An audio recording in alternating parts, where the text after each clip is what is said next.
В эфире Абхазского телевидения информационно-аналитическая программа «События недели». В студии Ирина Аршба. Здравствуйте. На этой неделе в Абхазии произошло немало событий, взволновавших общество. Все они связаны с делом о похищении Омара Мирзхулава, с убийством Айнара Квициния и смертью содержавшегося под стражей гражданина Анзора Тарба. В понедельник президент Республики Абхазия Рауль Хаджимба провел совещание с участием министра внутренних дел, генерального прокурора, председателя службы государственной безопасности. Рауль Хаджимба потребовал от силовых структур проведения качественных расследований произошедших событий. В ночь с 15 на 16 июля в Сухуме произошел пожар в доме, где проживает семья Пансулая. Группа пожарного расчета выехала на место вместе с сотрудниками милиции. Пожар был локализован, был выставлен наряд сотрудников милиции. Около 2 часов ночи поступило телефонное сообщение о том, что и в Ткварчале горит дом семьи Пансулая. На место также выехала группа пожарного расчета и сотрудники милиции. Пожар был локализован. Впоследствии выяснилось, что граждане Пансулая насильно удерживаются родственниками убитого Квициния. Об этом во вторник на заседании Совета безопасности Раулю Хаджимба доложил министр внутренних дел Гари Аршба.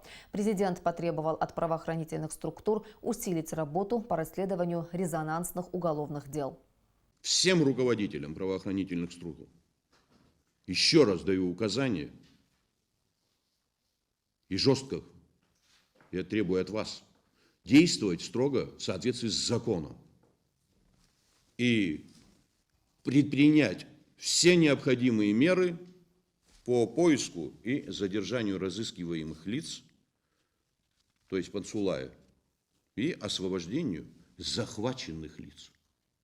В части преступления, совершенного в отношении Мирзхулава, требую усилить, еще больше провести нужно будет мероприятий по установлению всех остальных лиц, имеющих отношение к этому преступлению. В отношении лица, сбежавшего от вас, и в отношении заказчиков этого преступления. Все ясно? С утра 18 июля у здания Генеральной прокуратуры собрались родственники и коллеги сотрудников милиции, которые были задержаны по подозрению в причастности к смерти содержавшегося под стражей гражданина Тарба. Но уже во второй половине дня, по указанию министра внутренних дел Гари Аршба, они покинули территорию у Генпрокуратуры. Как отметил Гари Аршба, гибель содержащегося под стражей человека – это недопустимый прецедент в правоохранительной системе. Ранее, в связи с происшествием в стенах МВД, связанным со смертью Анзора Тарба, министр внутренних дел выразил глубокие соболезнования семье погибшего, родственникам и однофамильцам от себя и от всего личного состава МВД. Следствие по уголовному делу, возбужденному в отношении сотрудников, продолжается. Все обстоятельства смерти Анзора Тарба однозначно будут установлены в законном порядке, а также определена непосредственно вина каждого сотрудника в случившемся. Насилие и превышение должностных полномочий неприемлемо в правоохранительной системе и карается по закону. Вечером того же дня Сухумский городской суд избрал меру пресечения свободы в отношении сотрудников МВД Абхазии, подозреваемых по делу заключенного Анзора Тарба. Мера пресечения в виде домашнего ареста избрана в отношении начальника управления уголовного розыска Бадри Джикерба, его заместителя Аслана Чедия, начальника отдела УУР МВД Минаса Адабашьян и старшего оперуполномоченного этого же управления Ливана Топория. 19 июля Генеральная прокуратура Абхазии в рамках расследования уголовного дела по факту смерти Анзора Тарба объявила в розыск 2 сотрудников МВД Абхазии – начальника отдела управления уголовного розыска МВД Адгура Аутлева и старшего оперуполномоченного управления уголовного розыска Виталия Кулова. Розыском подозреваемых будет заниматься СГБ Абхазии.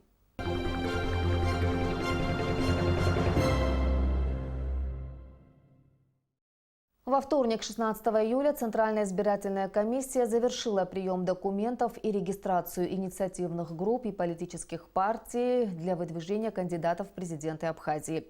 Согласно действующему законодательству, это происходит за 40 дней до выборов, которые назначены на 25 августа. В ЦИК Абхазии должны рассмотреть документы претендентов на высший пост в государстве в течение 10 дней. Сария Кварацхелия продолжит тему. Регистрация инициативных групп и политических партий прошла в соответствии с законом Республики Абхазия. В течение 20 отведенных дней были зарегистрированы 9 инициативных групп и 3 политические партии по выдвижению кандидатами в президенты Шамиля Адзинба, Астамура Отарба, Артура Ангваб, Олега Аршба, Астамура Какалия, Алмаса Джапуа, Астамура Тарба, Рауля Хаджинба и Аслана Бжани, а также председатели политических партий Акзара и Амцахара, Леонида Дзапшба и Алхаса Квицини. Еще одна партия, Единая Абхазия, так и не назвала своего кандидата. 16 июля был последний день, когда инициативные группы и партии могли подать заявку и зарегистрироваться в Центральной избирательной комиссии. Одно из главных условий, которое необходимо выполнить, чтобы получить удостоверение кандидата в президенты, собрать в поддержку от 2 до 2,5 тысяч подписей. Этот документ до 17 июля претенденты должны были представить в Центральную избирательную комиссию. Подписные листы сдаются в Центральную избирательную комиссию в прошнурованном и пронумерованном виде, и при получении Центральная избирательная комиссия каждый лист заверяет своей печатью.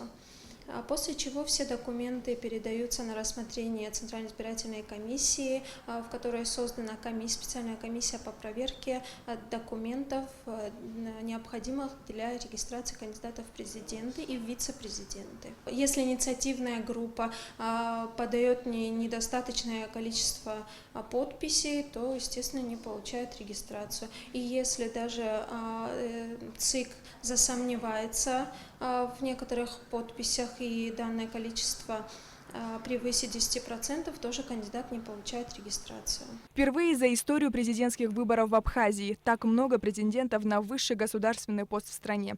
Все они, за исключением депутата парламента Аслана Бжани, который, как известно, не сможет принять участие в выборах по состоянию здоровья, вовремя сдали необходимый пакет документов. Этот этап завершения приема документов от инициативных групп политических партий и выдвижения кандидатов, так у нас записано в нашем календарном плане. Этап проходит нормально, в строго отведенные рамки времени, строго отведенные правила, определенные законом. Никаких эксцессов на сегодняшний день нет, надеюсь, и не будет. Идет режим стандартной работы общепринятой. После получения всех необходимых документов от потенциальных кандидатов ЦИК еще 10 дней будет изучать материалы. Регистрацию кандидатов нужно провести не позднее 1 месяца до дня голосования, то есть до 25 июля. Выборы президента Абхазии состоятся 25 августа 2019 года. Президент избирается сроком на 5 лет. Согласно закону, агитационным периодом считается время с момента регистрации кандидата в президенты и до дня голосования. В день выборов агитация запрещена. Всего по республике для голосования будут открыты 152 избирательных участка и 3 участка за пределами Абхазии – в Москве, Стамбуле и Черкесске. Сария Гварацхеля, Алексей Баструков, Абхазское телевидение. Гудаутская 7-я средняя школа и школа села Лыхны должны быть сданы в эксплуатацию к началу учебного года. Президент Рауль Хаджинба совершил рабочую поездку в Гудауту и проинспектировал ход строительных работ на объектах, восстанавливаемых в рамках российской инвестпрограммы. Репортаж Али Китрапш. Первый объект, который посетил президент Рауль Хаджинба – мост через улицу 4 марта в Гудауте. Под мостом протекает небольшая речушка. Однако во время ливневых дождей она выходила из берегов и подтапливала около 100 близлежащих домов. Для устранения этой проблемы специалистам Абхазберегозащита пришлось очистить и расширить русло реки и возвести 30-метровую подпорную стену. Старый обветшалый мост также препятствовал прохождению воды, и его пришлось заменить на новый. Ремонтно-восстановительные работы здесь были проведены за счет средств республиканского бюджета.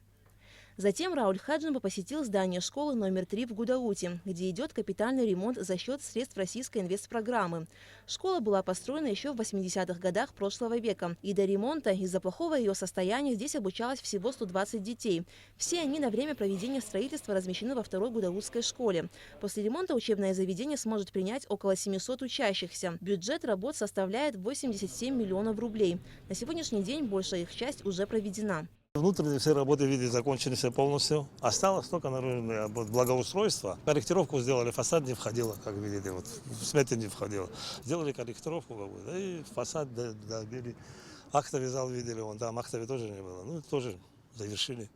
Все закончено. Еще одно немаловажное событие в районе. Местный автопарк пополнился новыми автобусами, 6 из которых будут переданы в села. Автотранспортные средства были приобретены в рамках инвестиционной программы социально-экономического развития Абхазии. Ранее уже было приобретено 5 автобусов, 4 из которых курсируют по городу, а один был передан новому Афону. Везде у нас автобусы ходят, но они, к сожалению, уже устаревшие, более 10 лет работают.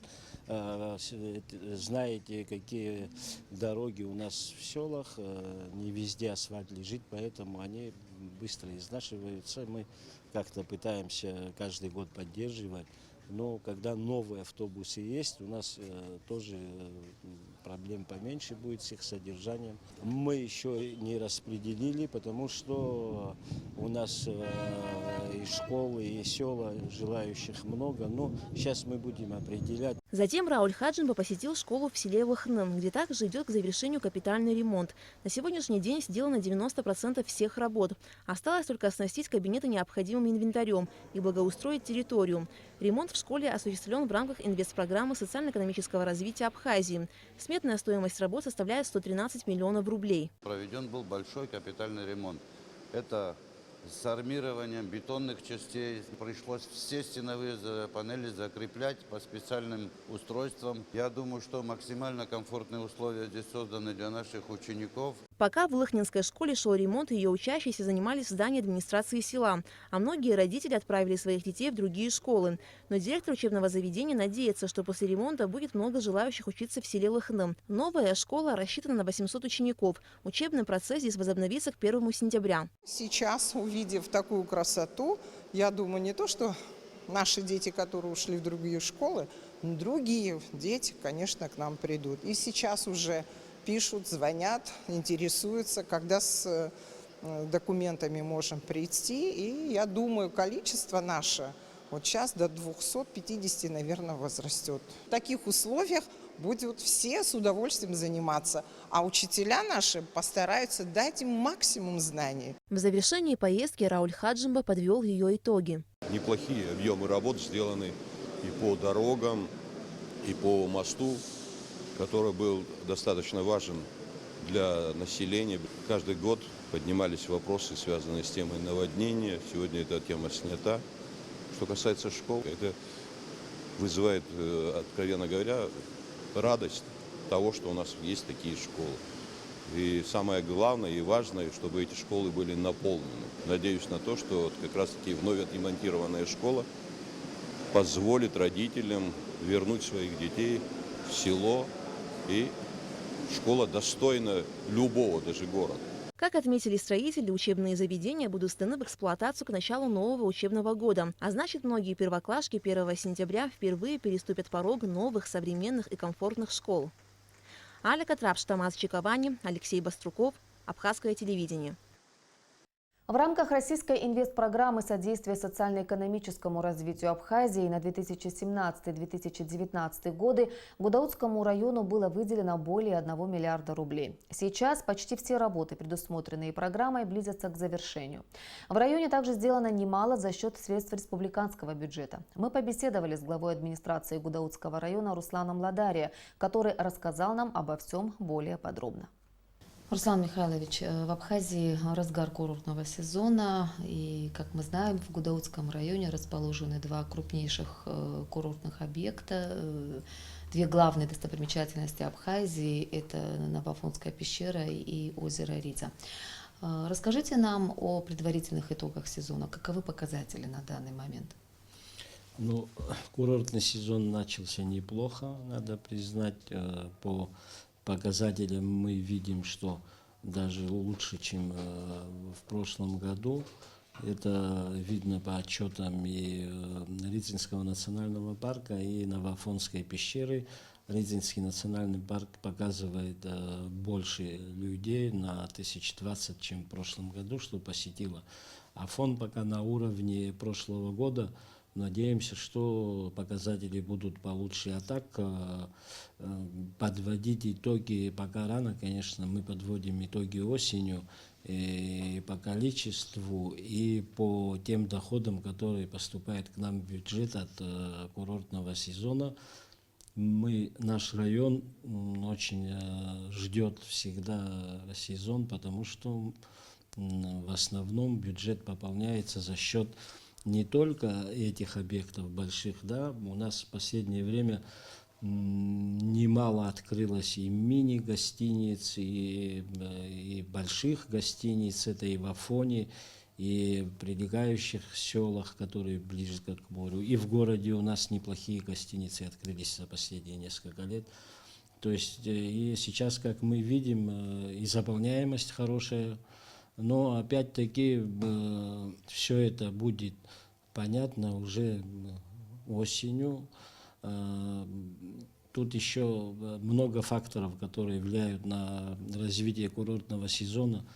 Люди любят, чтобы было спокойно, чтобы и криминогенная ситуация, и в тех местах, где отдыхающие приезжают, они любят, чтобы, и все мы это любим, чтобы вода была, свет был, и чистота была. Пытаемся тоже вот наладить. Это не только для отдыхающих, но и для наших жителей. Надежды мы связываем большие с курортным сезоном. Я надеюсь, что это оправдается. Какова ситуация с поступлением налогов в бюджет, с пополняемостью, да, бюджета? По итогам первого квартала текущего года не очень утешительная была ситуация. Вот даже и премьер-министр проводил совещание по этому поводу, что нужно как-то усилить работу и выполнять плановые показатели. Выровнялась ли эта ситуация с началом курортного сезона? Ну, наша налоговая служба работает, они выполняют план. Одно дело, выполняют план, но нам всегда хочется большего. Мы видим точки роста, еще надо работать, и лето у них впереди, и осень, я думаю, наверстает, но пока они идут по плану. Но вместе с доходами у нас, как вы видите, возрастают и расходы. Расходов очень много. Это и содержание всех бюджетных организаций, и больницы, и школы, и детские сады. Вот мы строим по инвест-программе, по нашему бюджету разные объекты, их содержать надо. И налоговая, да, они делают все, что могут. Мы в этом тоже им помогаем, мы тоже сложа руки не сидим, мы проводим какие-то рейдовые мероприятия, посещаем точки, где отдыхающие, гостиницы, кафе, рестораны, помогаем это. И вместе с тем мы пытаемся не мешать тем предпринимателям, которые добросовестно платят налоги, и всегда помогаем там документально, правильно оформить. То есть делаем в этом отношении все, что можем. Вы затронули тему инвестпрограммы. Хотелось бы поподробнее поговорить об этом. В рамках российской финансовой помощи Гудаутский район получил более миллиарда рублей на развитие. Расскажите нам, как идет реализация инвестпрограммы, насколько вы успеваете по срокам, с какими трудностями вы сталкиваетесь? Но более миллиарда рублей запланировано, мы это все еще в наш район не поступил. Вместе с тем работа пока идет по графику. По графику идет, уже одна улица у нас осталась, если говорить по городу, заасфальтировать. Везде, где планировалось по городу, замена труб, там, ремонт ливневок, все это сделано, все это работает. Люди уже подключены в основном к новому водопроводу, по новой трубе, что идет. Положили асфальт, одна улица осталась, вот ее доделают, я думаю, в ближайшее время. И в городе эта программа заканчивается пока. Неплохо идет в срок строительства Афонского детского сада. В срок идет строительство, ремонт школы 7-й у нас здесь в городе. В срок идет ремонт капитальный Лыхнинской средней школы. Эти школы будут сданы к началу нового года учебного? Эти школы будут сданы, как строители нам обещают. будут сданы, надеемся, к началу учебного сезона. Может быть, не успеют в 7-й школе довести мебель, вот новую мебель. Но в любом случае обещают, что это будет все в сентябре. То есть я думаю, что успеют. И идет работа по прокладке новой канализационной линии от города до очистных сооружений. Это первый этап. Там меняются 2 насосные станции заказаны. Тоже все пока в срок, пока мы не опаздываем. То есть это до конца 2019 года эти работы будут завершены. А что касается очистных сооружений? Очистные сооружения, они в эту программу не заложены. Это вообще первый этап. У нас вообще канализация и не работала давно уже. То есть это первый этап будет, второй этап будут очистные, это уже 2020 год. Очистные сооружения, и будут туда подключены еще несколько улиц, чтобы канализационная вся эта система в полной мере работала. В рамках инвестпрограммы также было предусмотрено водоснабжение 4 сел высокогорного Гудаутского района. Как там обстоят дела? Там работа идет с Хабста до города, прокладывается основная магистральная линия, откуда будут эти 4 села питаться. Там работы не прекращались. Они и зимой шли в тяжелых условиях, там и обвал был в горах. Но те люди, которые этой работой занимались, наши подрядчики, они очень добросовестно работали. Теперь эта линия доходит уже до села Куланов, почти до центра дошли. Они свою работу закончат по прокладке центральной магистрали, они закончат тоже в срок. Другое дело работы в самих селах. Работы в самих селах пока приостановлены. Ну, там разные причины есть. Я сейчас, это много причин разных.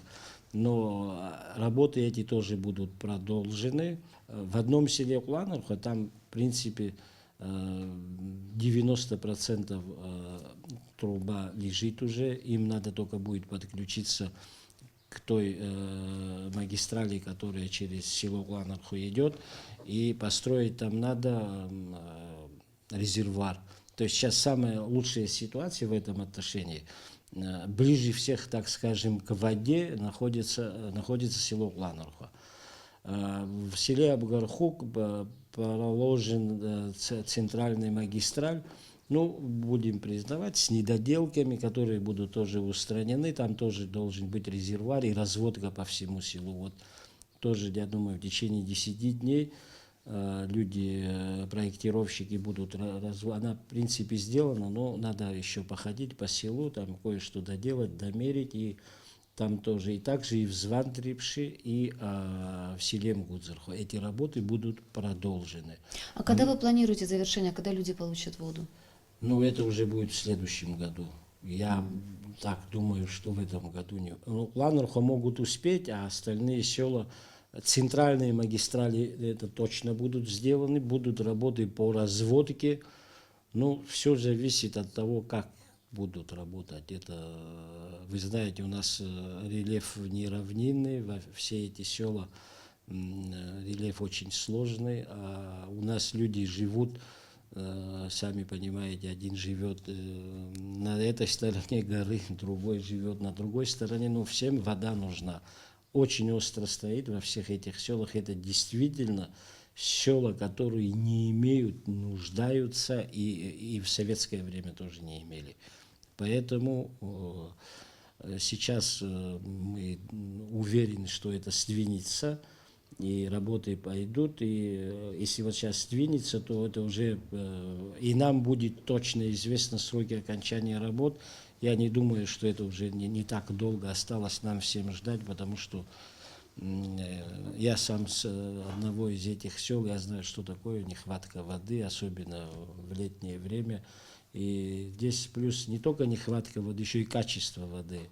А та вода, которая идет сейчас, на которую мы все надеемся, она очень качественная, люди ее получат. Давайте теперь поговорим о ваших возможностях района. Помимо инвестпрограммы, вы тоже своими силами пытаетесь решить те или иные проблемы. Расскажите нам о той работе, которую вы можете проводить и проводите за счет своих собственных резервов и сил.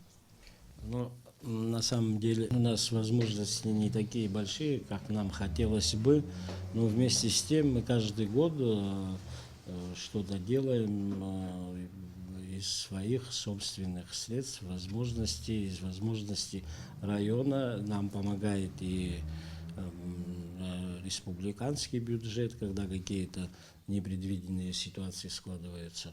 Но мне сейчас перечислять все я не буду, наверное, люди видят то, что делается это. И не только по инвест-программе, мы особое внимание уделяем вот обеспеченности людей водой, чистой, питьевой, нормальной. И по этому вопросу очень много сделано это из собственных средств, из средств Гудаутского района. Это и Калдахуа, Раблабархуа, Ац, Джерхуа, очень много сел, где мы своими силами делаем работу. Вот сейчас, сегодня должны были начать и начали.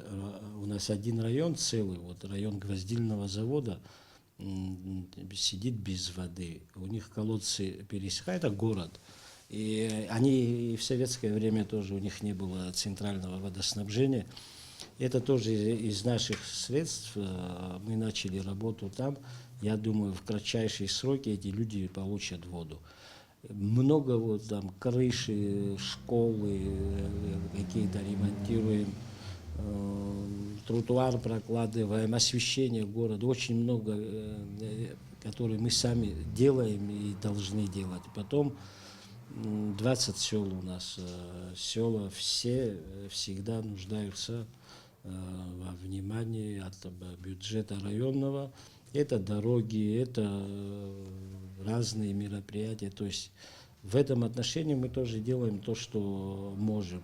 Опять-таки все это связано с пополняемостью бюджета.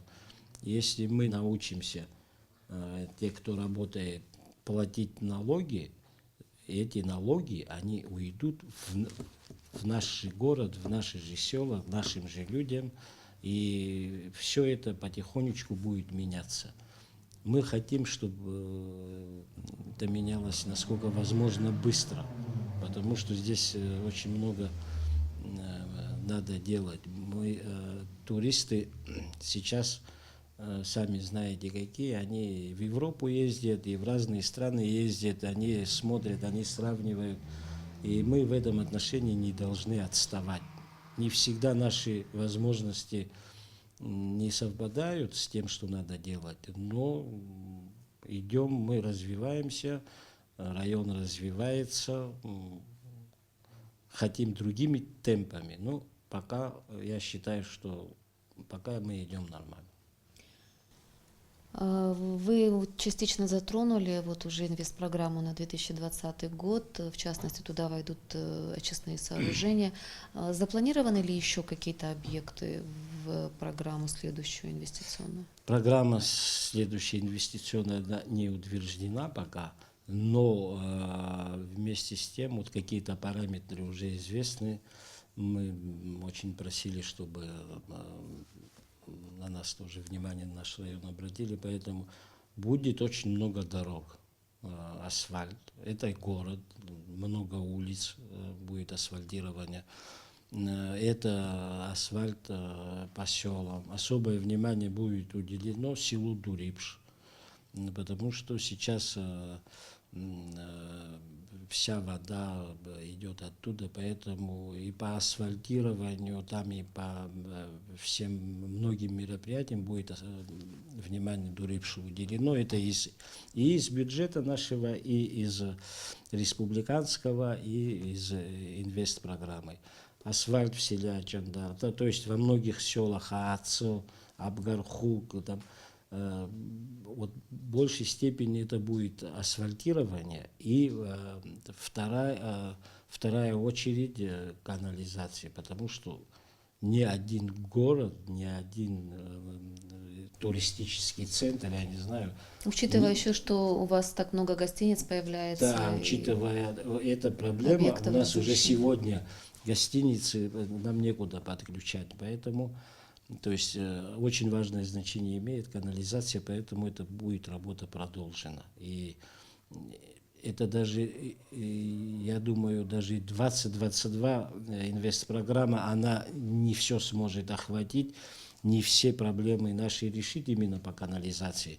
Но я думаю, вот первые 2 этапа, они уже дадут нам толчок к развитию именно вот в этом отношении. То есть вот это все предусмотрено в инвестпрограмме, я думаю, она будет принята. Будут, наверное, дорабатывать, будем вносить наши пожелания. Это не просто пожелания, это необходимость. Поэтому, я думаю, нам навстречу пойдут и в этом отношении будут работы продолжены.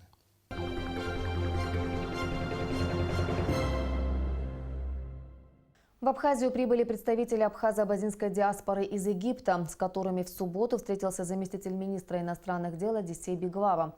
На состоявшейся в МИД встрече говорилось о необходимости налаживания более тесных контактов между представителями диаспор разных стран. Кроме того, были обсуждены вопросы, связанные с организацией беспрепятственного приезда в Абхазию наших соотечественников, проживающих за рубежом. В рамках встречи также были обсуждены перспективы взаимодействия Республики Абхазия и египетской диаспоры в сфере культуры и туризма. Министерство образования и науки совместно с Фондом соцстрахования и охраны труда Абхазии в горном селе Ауатхар организуют летний детский оздоровительный лагерь «Ажипща». В этом году в Ауатхаре смогут отдохнуть более 250 школьников в возрасте от 12 до 16 лет. Первый поток отправится в Ауатхару уже в понедельник, 22 июля. Лагерь состоит из 4 потоков по 50 человек. В каждом потоке будут дети, отличники учебы, активисты, победители разных спортивных состязаний и спартакиад. Детям будут предложены разные туристические маршруты. Будут также впервые в лагере читаться лекции, семинары педагогами Абхазского государственного университета совместно с учителями школ. Это по истории Абхазии, по этнографии, а также по традиционным культурным играм Абхазии. 23 июля в Абхазии отмечают День государственного флага. Этот день также широко отмечают по всему миру представители абхазо-абазинского этноса, устраивая культурно-массовые мероприятия, принимая гостей и знакомя их с обычаями и традициями народа Абаза. Всемирный абхазо-абазинский конгресс приглашает граждан и гостей республики на праздничное мероприятие, которое состоится в Сухуме 23 июля на набережной Махаджиров. Традиционно праздник организовывается и в столице Качиэр-Черкесске. В праздновании Дня флага в Карачаево-Черкесской республике принимает участие и делегация из Абхазии, которую сопровождает наша съемочная группа. В данный момент мы находимся на абхазо-российской границе. Наша делегация сформирована, укомплектована. В состав ее входят спортсмены и любители спорта, студенты Абхазского государственного университета факультета журналистики. Выдвигаемся в Черкесск для принятия участия в 6-х абазинских играх и празднования Дня культуры и флага Республики Абхазия. С 22 июля по 9 августа в Московском доме национальности пройдет благотворительная выставка-продажа картин абхазских художников «Искусство ради жизни» в рамках международного благотворительного проекта «От сердца к сердцу». Все вырученные средства пойдут на лечение тяжело больных подопечных КБФ «Ашана». Акция «Искусство ради жизни» включает в себя благотворительную выставку-продажу картин абхазских художников, проживающих в Абхазии, России, Украине, Турции. Выставка представляет классическую школу живописи Абхазии. Также на ней будет представлено декоративно-прикладное искусство. Такими были события уходящей недели. Какими они будут, мы обязательно расскажем в следующей программе. Всего доброго.